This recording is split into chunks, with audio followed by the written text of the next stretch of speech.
But my hope is that when you get the new project, that this doesn't happen again. Like, they should give you your freedom with the project and let you run it the way you want, because as you mentioned, you prove yourself through work many times, and that's, you like to accomplish things and do things. So like, just from talking with you for a brief period of time, if I were working there and I was your boss, hypothetically, which I'm not a boss, I've never been one, and I don't want to be one, but I would just look at your talents and say, okay, let her run. Here's your project, go do it. Here's the KPIs, please, can you achieve these? And I'm sure you would achieve them higher. And why I mention that to you is because many times in business, in companies and businesses, they paint everybody with one brush. They don't notice that one person has special talents or abilities or can do certain things better than others, because in 2022, many companies are too concerned about being politically correct. You know, everyone has these rights and all these kind of things. I'm not downplaying it. I'm saying if you have a superstar in the company, which it sounds like you are one, you should have different rules than other people. Like, just let her run, let her do her thing, give her the 6 months for the job, and when she comes back, I know it's going to be done. I don't have to micromanage her. I don't have to watch over her. I don't have to have her train somebody else. That's a long-winded part of the conversation, but that's what I would do. And it's such a simple solution because, and I'm watching you nodding your head, because you recognize what I'm saying is the path. It's the easiest way, and it makes you happy. It minimizes the interaction with the people that are maybe, pushing you. But the companies don't see it that way many times. And one particular person from my project team, she's been very helpful to me. And I remember in between, like the halfway point, she said to me, I wouldn't be able to do your job. And I knew I wouldn't be able to do her job because she was a solution engineer. She's been with the company for 20, 30 years. And at first, I thought she was insulting me, but at the end of it, I realized that she was complimenting me. That's great. Yeah. So there are good people out there, and there are good people in the workforce and in companies. There are many good people, and for her to say that to you, by the way, I am giving her a big virtual hug, because that takes courage, and it's somebody that's recognizing that you do a fantastic job and that she can't do it, and she's admitting it, and that's beautiful. That's what the world needs more of, instead of saying, oh, I could do your job in my sleep, or you don't do anything, or I don't like to use negative connotations, but yeah. So that's the kind of person that I would hope and expect that you would maintain a relationship, for years to come, because that's a good person. So that goes down another rabbit hole. Like, in the company, many times the company won't give you a pat on the back, like, hey, good job, I really appreciate what you've done, fantastic, thank you very much. Like, recognition is a lost art in the workplace. It's expectation that is held in high esteem. And when people, their expectations continue to get higher, higher, higher, and their pay continues to stay, that's why people get jaded with the workplace, because they're not being taken care of, and they see people around them that perhaps aren't doing anything or minimal at best, and they're getting the corner office, or they're getting accolades or whatever. Like I said, I could talk about this for 10 years straight, but the thing is, it's about you. What it really comes down to, then I'll let you talk, is, because we're focusing on the workplace now, what it really comes down to is you specifically, I'm talking about you, Liza, what you need is you need to feel comfortable in your job, and you need to have some shackles removed from you. So we can talk about that if you want to, but like, I'm just watching you and just digesting your energy right now. And you should be, if you're not the project manager or leader or whatever these terms are, I don't know what they are, you should be. I am a project manager. Yeah. Yeah, I figured you were something like that. Yeah, yeah, I A figured. project manager's call, right? Yeah, yeah. But you know what you do need, despite the fact you're a project manager, which is great, by the way, and I'm giving you a compliment, because there's no way I could do that in a million years. I'm suggesting, if you can find a path in your company, talk to the proper person. If you don't want to do this, don't do it. Just a suggestion. it's basically wrapping up everything I mentioned so far. Try and get a little more autonomy, try and get a little more freedom. And perhaps if there's somebody you can speak to in the company, I don't know if this is appropriate for you, but the example would be the project you're on right now. Like you created it, you built it, you're developing it, and you're going to pass it off to somebody else. It's kind of like your baby in a way, and you want to see it through. And on top of you perhaps not seeing it through, or even if you do, you're still having to train this other individual to do it while you go to a different project. I would suggest, if you could talk to whoever it is, that, hey, I accept this. I understand what you guys are doing. No problem. But with this new project I'm going to be moved to, I fully expect to see it from inception to ending. And that's what fulfills me. That's what makes me happy. So can we agree on that and see what they do? Because that's what it sounds like. And your skills, just from the little bit of me talking with you, I don't believe your skill set is training other people.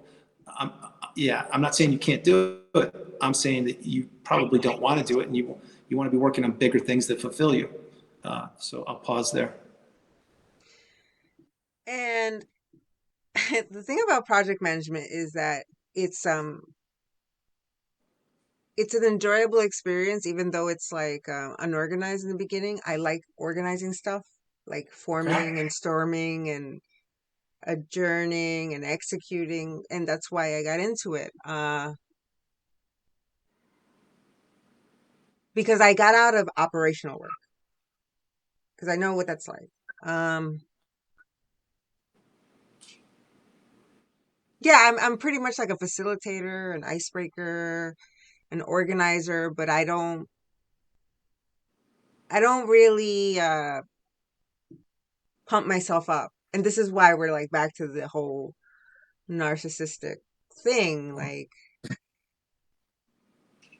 I would probably take criticism first and the compliment. And that's something Okay. I'm working on. Yeah. Pardon me. Okay, I understand that. So that's okay. So what we need to work on, or get you to understand, and wow, I can really help you out with this. Okay, so here's where we are. Again, we're in 2022, and I've mentioned that a few times, and there's a reason why I'm mentioning it. In 2022, specifically, based on our conversation so far about the workplace, when your dad was working, or the other generation, they used to love to go to the brick and mortar location.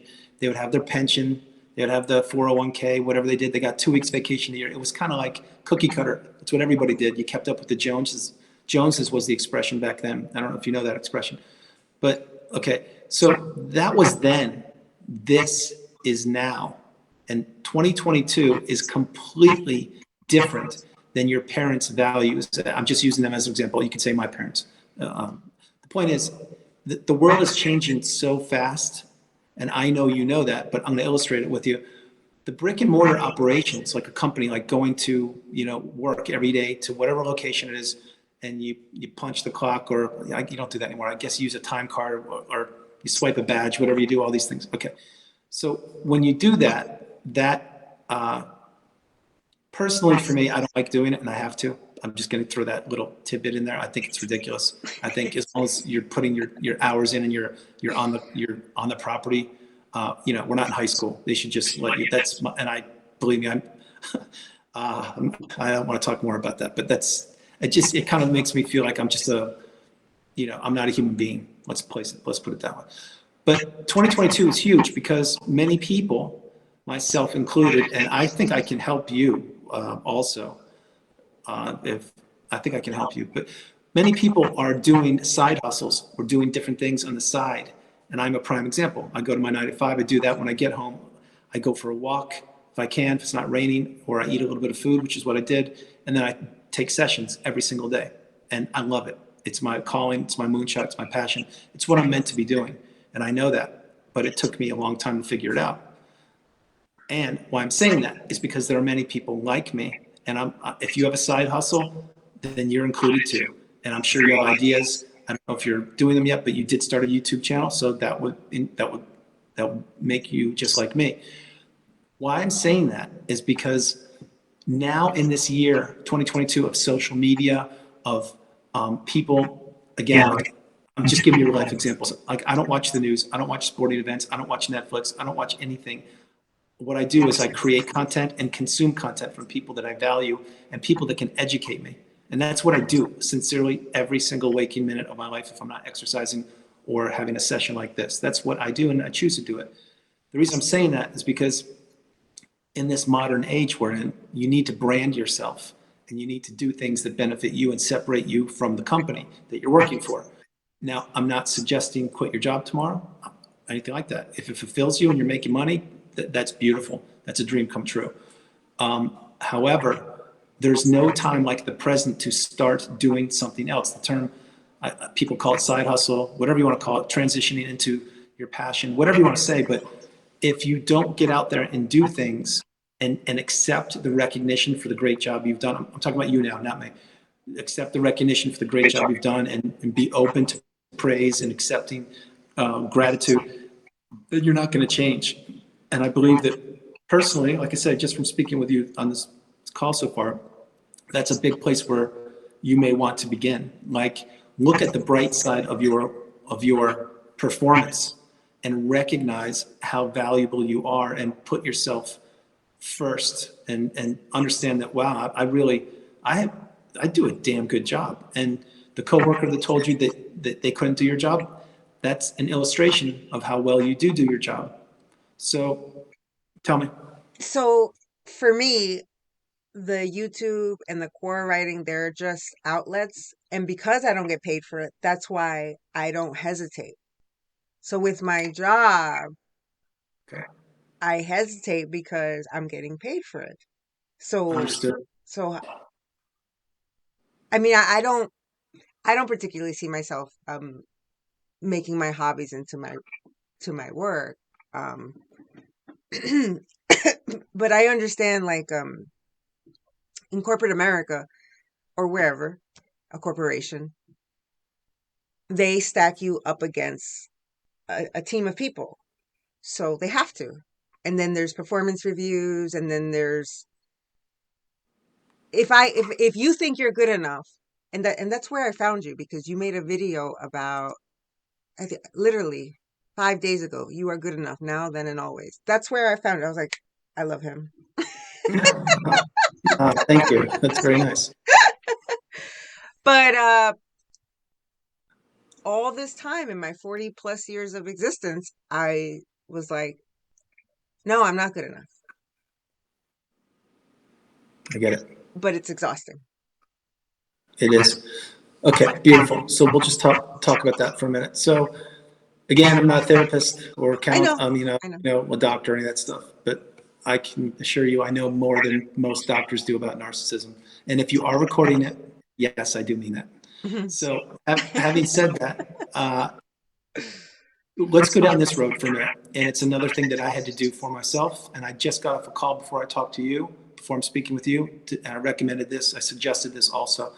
And I do believe this pertains to you. If it doesn't, just interrupt me and we'll move on. But when you were younger, when you were a little girl, if you had any kind of trauma or anything that happened and you did not process it properly, I am really strongly suggesting you do so, and I can help you out with what I did to do it. Now, why I'm telling you that, it's not the standard therapy session, and I'm not making fun of therapists at all. Believe me, I respect them. That's great. But if you have unhealed child trauma or anything, maybe it doesn't even have to be childhood, it could be in young adulthood or an adult, you need to heal that, and you need to heal that version of you. So in other words, for me, my mom died when I was 16, and I never processed that. I just didn't do it. I didn't allow myself to, because I was trying to be very strong for my dad and my brother, and I thought I could take on the weight of the world, and I did, until I got discarded, and then I realized my whole world crashed down on me, and how did I get in this relationship, on the list of things. So I had to claw my way out of that. But one thing I did do, 2021, was I have my couch over here. I'm still in the house that I was married to the narcissist in. I'm still trying to sell it. My God, I hope it's so soon. But yeah, it's been 19 months. I mean, really, give me a break, just please. Please help me get out of here. So, and I am so patient and I am so stoic. You have no idea. I don't want to comment anymore. I just really want to be out of here. The, so I learned how to process my mother's death when I was 16, and I meditated. I cried for a long time, let's put it that way. And I forgave my mom, forgave myself. I forgave me not knowing. Like, you may say, why did you forgive your mom? Well, because my mom wasn't there when I was growing up, and I what I did to replace my beautiful mom, who was no longer on the planet, is I became a people pleaser, and I was looking for external sources of affection and recognition and validation from virtually everybody, and that's why I did it, and that's exactly how I ended up in the narcissistic relationship. Now, why I'm saying that is because when I processed all this and literally took back my power and understood, yes, it's in the past, it's unfortunate, but it happened. So, and I love you, Mom, and I love me also. That's when I could move fully forward, and that's why I'm here right now. And So I think this is why we met. good. Because I'm completely opposite to you. Um, I have my mother. She's alive, Okay. but it wasn't a bonded relationship. And yesterday was Mother's Day. And the thing about my mother is that she's always treated me like I owed her something. So I moved out when I was 21. She's 76 or 75 or something, but my parents got divorced when I was like 9 years old. Okay. So I'm grateful for my mother because she she had a sense of obligation to her children. She didn't abandon us physically, but emotionally and mentally she was absent. Uh, my mother is like child number 9 out of 13. So I can kind of understand her in a way like her mother probably didn't have time for her. Got it.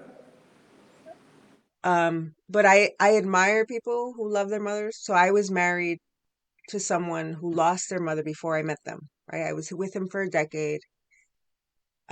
This is the house that I inherited because my mother helped me have this house. So my mother was very like, she was helpful in very solid ways. So I'll never, like, I won't not appreciate her, but but the way she helped me was for herself. So, so anyway, she helped me a lot financially in some ways, but it was really for herself because she wanted to tie herself to me instead of my older sister. So I'll be 44, but before all this happened, at the age of 19, I had a boyfriend. She was like, "Oh, marry him, have his baby." No, marry. But she kept telling me, "Have a baby, have a baby." So she could tie herself to me because I was more people pleasing. Because I always wanted to please my mother. If my mother said, "Oh, I can't do this," or "Your sister didn't do that," I would jump in and be like, "Oh, I'll do it." Yeah. Got it. Um, when I was going through my divorce in 2013, um, my whole family disappeared. They didn't really understand why I was getting divorced, but like I never really, really told them like, "Oh, he almost killed me. Oh, we were like living like roommates. Oh, he was probably cheating on me." I didn't do anything to like defame him. Because again, he was my husband. But then when he died in 2015, people in my family were like, "Oh, Liza, you should go to the funeral." All this and I just had it. I was like, "You guys all left me during a divorce, and now he dies, and I have to go. You want me to go to his funeral? Don't you realize this man would have almost killed me?" Got it. So a lot of what happened there was I had to like let go of a lot. So I've been on this Yeah. healing journey for a while. Yeah. Yeah. All right. Let me ask you some questions. Are you okay with, I mean, just With his death, are you at peace with that, or have you? Yeah, because the day he left his house, and I thought he was trying to like manipulate because I thought, oh, he's just trying to play on my abandonment issues. But he said to me, and it like I didn't take it seriously when he said it to me. He said, "Liza, the thing is, when I met you, a part of me died when my mother died. So I was never able to give you my heart fully. So when he died, I was like, oh, well, now you're with your mother's spirit. But it didn't make sense to me until hindsight." Okay. And who's with your mom is alive and you have an older sister? Is there anybody else? Any other siblings or No, family just, members? yeah, everyone's alive. Everyone's pretty much alive. Yeah. But is that safe to say it's your mom, your dad, your sister? Are there any other siblings? No, that's it. Okay. And then are you close with either your sister or your dad? No. Okay. All right. Let me ask you this question. Would you like to be closer? And whatever you tell me, we're going to work on it. But would you like to be closer with either your mom, dad, or your sister, or that ship has sailed? I think it sailed because I mean, my sister is part of a before she got married, she signed up for an Orthodox religion, and I just think I lost my sister a long time ago, whatever that was. Okay. Um, my family uses the word family at their convenience. Oh, we're family, but yeah. Got it. Okay. So are you comfortable with that, with the way things are? Or do you think, like, with the three of them, are you comfortable, in the current situation, meaning you're doing what you're doing and you're at peace with them being the way they are? Yeah. I Okay. mean, what is it, the Serenity Prayer? God What'd you grant say? the Serenity Prayer. Do you know that Serenity Prayer? Oh, yeah, I have heard it before, not recently, but I've heard that before. Like, give me the strength to heal, or something, yeah, Um, forgive something. let's see. It's God grant me, oh Lord, the serenity to accept the things that I cannot change, courage to change the things that I can, and wisdom to know the difference. That's right. Yes, I don't know it by heart, but I recognize that. All I right. just So looked it up. I you're, didn't know it. no, it's good. It's you pulled it up pretty quickly. So if you're good there, then I don't really think that would be the focus. I would, though, however, recognize that, how do I say it? I would recognize that I think you already have. I don't think there's anything to really talk about there. I think you're way past that because you said you lost your sister years ago, whatever period that was. Your mom, you clearly understand that relationship, how that is, and we didn't talk about your dad, but if you wanted to, we would have by now, I'm sure. And I'm not glossing over anything. I don't, No, yeah, no, and I appreciate you, like just your presence and your active listening, and like I admire people. Like when you talk about your mother, that's beautiful. You have a beautiful memory of her. I do. I really do. And my dad and my uncle, and the list goes on. Like I had to go through so many funerals and wakes and cleaning people's houses out when I was a kid. Not kid, teenager. I like in a period of like 3 or 4 years, like Yeah, lost my Aunt Ruth, my Uncle Tom, my mom, um, a lot of people. And I went through all this so early on in life. So again, that's why like you said, you left. You moved when you were 21 or when you were 21, 19? 21. 21. Yeah. So I left a little bit earlier, but when I left, I didn't, like, I had to grow up quickly when I lost my mom. I had to grow up fast. I had to cook, clean, do dishes, rake leaves, cut the grass. I was learning how to drive, so I had to do, get some supplies. My dad was incredible, but I had to do this in a house all alone because my brother was at college. My dad was working all the time. Nothing, I love them both. I'm just saying, like, my dad had to work. That's what he did. So I would wake up in the morning, make my breakfast, go to school with my neighborhood kids, come back home, do what I had to do. And then my brother, like I said, he was 5 hours away at school, but my dad will come home around 5:30, maybe 5:45. He and I would share dinner and then do it again tomorrow. So I had a lot of alone time, like a lot of alone time. Kind of similar to right now, the more I think about it, actually. That's great But though. Yeah, no, it put me in the position I'm in right now. And all, like I mentioned in some videos, all of your life experiences that you've had up until this point have taken you exactly where you are, which in this case is right here with you and I on this call. It's a culmination of every decision you've ever made Yeah. to allow us to be present right here. So when, for example, if let's use my discard, or let's use, when your family abandoned you during the death of your ex, they were dark times, and you didn't have the support system, and you were really hoping someone would get it and would be there for you. Well, it wasn't really his death. It was the divorce Okay, because it was his death that made them feel guilty about me. Yeah. that's right. You did say that, and I apologize. You Don't worry did about it. say It's that. fine. It's Yeah. fine. It's just and Mother's Day passed and some people were, more kind of understanding, but other people were like I personally believe like again, I used to call him a narcissist because I that's when I read a lot about narcissism during my divorce. And I also went through a workshop with women who read the book Daughters of Narcissistic Mothers. And I was like, oh, there's narcissists everywhere. That got me through, and it's fine. But I just think that I'm in the point in my life where I want to be a little more, I don't know, balanced. Okay. So, what do you think you're missing, or what do you think you can add to your life to become more balanced?